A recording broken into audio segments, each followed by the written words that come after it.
Now let's head 3 miles east to what could arguably be called the airport of the rich and famous, the St. Louis Downtown Airport. It's located in Cahokia, Illinois, just 7 minutes from the Gateway Arch. And although many locals will be surprised to learn this airport is owned and operated by Metro, the airport is no secret to the world's top entertainers and most powerful business leaders. Most of the business leaders who fly to do business in St. Louis come and go from our airport. And we have a lot of famous personalities who use our airport.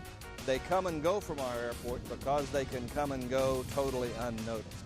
And this is also where the TV news helicopters are based, and the planes that perform in the Fair St. Louis Air Show take off right from here. Metro rescued the downtown airport in 1965, 6 years after it was closed. But its brush with celebrities began long before that. The airport opened in 1929 as Curtis Steinberg Airport. Amelia Earhart, Jimmy Doolittle, Charles Lindbergh, all of the famous aviation pioneers flew here. Oliver Parks trained 1/6 of all World War II military pilots. St. Louis Downtown Airport is one of Metro's business enterprises. We have approximately 26 aviation businesses who are tenants here on our airport. St. Louis Downtown Airport has an annual economic impact of approximately $200 million each year. Part of Metro's responsibility is economic development, and we have over 1,000 high-paying jobs here. Most of our businesses are continuing to grow and expand. So high-paying jobs, tax revenue, we think we're a very important economic engine for the region. The largest tenant is Mid-Coast Aviation. They customize private jets for the rich and famous. Many of our customers are worldwide multinational corporations, many of them household names that anybody would recognize. Our company has become known for its precision and craftsmanship and high quality of work that we do here. We are right now proclaimed to be the #1 company of our type in the entire world, and this airport has provided the absolute perfect place for us to be able to do this type of work and to grow. So what is it like for Metro employees who work here? My name's Wendy Sellers, and I'm the Assistant Director on the St. Louis Downtown Airport. Every day is literally different for me here. My duties are varied, and they range from working with tenants and tenant situations and problems to giving tours on the airport to being project director, establishing a heliport located on the St. Louis downtown riverfront. And I love working here.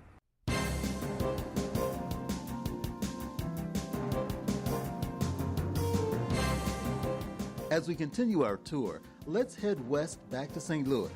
Metro has a fleet of over 800 vehicles, and they travel nearly 30 million miles a year. And yet, the vehicles almost never break down. How does Metro do it? Well, it's because of what happens here at Metro's main shop facility located at 3330 Spruce. We have one of the leading vehicle maintenance programs in the country. The performance of our fleet is unsurpassed by anyone out there. The vehicles log 600,000 miles in 12 years before finally they're sold and replaced. But the goal is to maintain the reliability of a vehicle that's just 2 years old.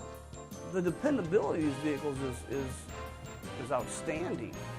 I mean, you know, we're running in the 92% on-time bracket. The main shop also paints vehicles and performs major maintenance on company cars and other non-revenue producing vehicles.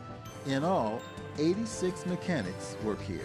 We have our good times, you know. We every now and then get a little time to play, and but for the most part, everybody takes their jobs pretty serious. And when I see one of our vehicles moving down the street, it just makes me feel proud to be part of it, part of a Metro employee, you know. The main shop is also home to Call a Ride. 125 vans equipped with wheelchair lifts transport mostly disabled passengers who make reservations by phone. Call a Ride, this is Teresa, may I help you?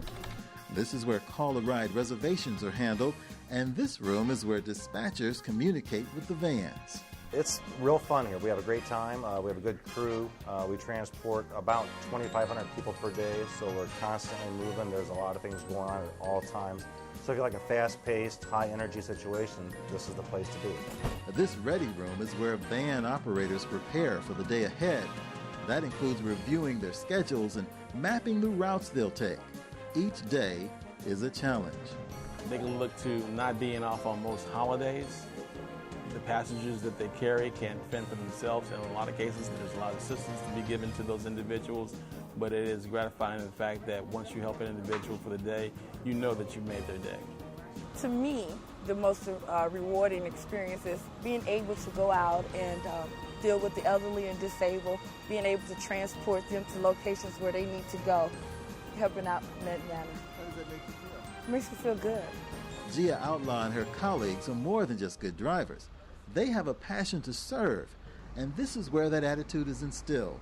This is Metro's training facility. It's located at the agency's bus garage on the corner of de Bolivar and Delmar in St. Louis.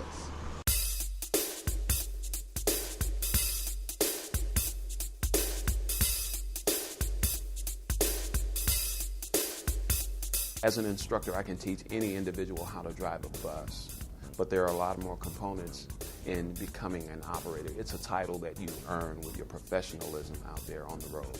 The components of dealing with people on a day-to-day basis, your people skill, customer service, interacting with individuals, making decisions out there, earns you the title of an operator because you realize real quickly that up and down the street in that bus isn't the most important component of the job.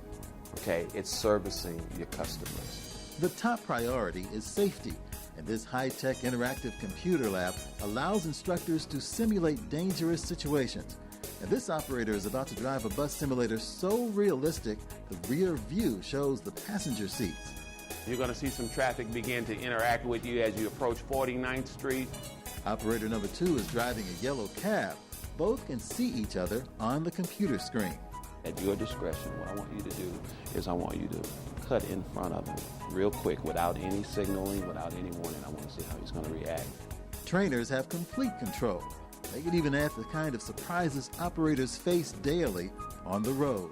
I'm going to add something to this scenario that I didn't tell him about.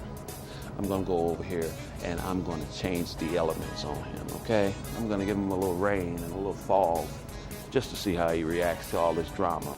This time it results in an accident, but in the training lab, accidents are viewed as an opportunity. We can jump back to before the situation happened and then replay it to allow the operator to see what happened.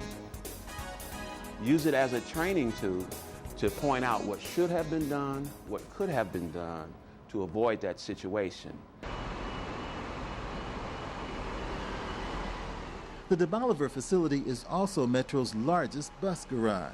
We have the most buses. We travel the most revenue miles here, and we service the most passengers or customers in this region right here.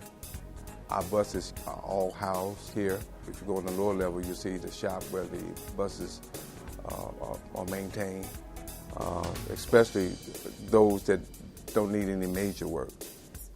We work with the public, we deal with complaints, we deal with passengers who may have lost articles on the bus. Any problems come up, we have to deal with that.